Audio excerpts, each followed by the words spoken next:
राधे राधे दोस्तों। एक गांव में एक बुढ़ा आदमी मरने वाला था। उसने अपने बेटे को बुलाया और कहा, देख बेटा, मैं अपनी मृत्यु से पहले तुम्हें एक सलाह देना चाहता हूँ।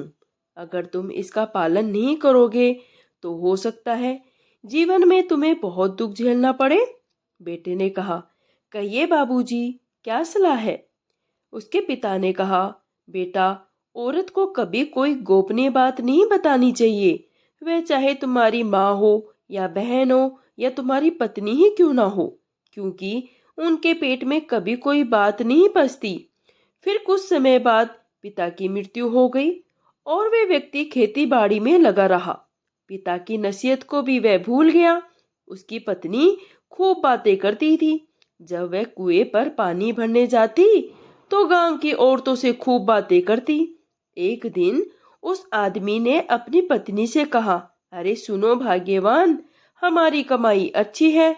अब इस कच्ची झोपड़ी की जगह एक पक्का मकान बनाने की सोच रहा हूँ।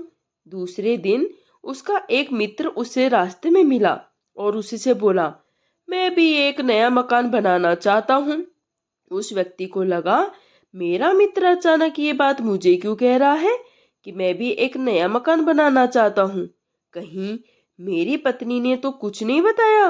उसने अपनी पत्नी की परीक्षा लेने की सोची।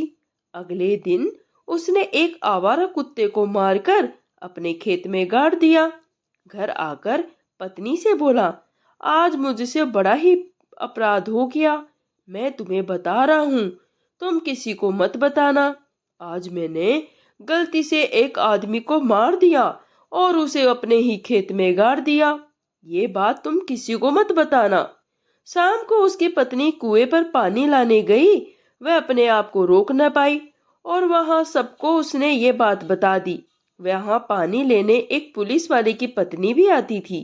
उसने ये बात जाकर अपने पति को बता दी। अगले दिन पुलिस आई और उसे पकड़कर ले गई। उसे कोर्ट में पेश किया गया। उसने ये कहा कि मैं अपनी पत्नी की परीक्षा ले रहा था।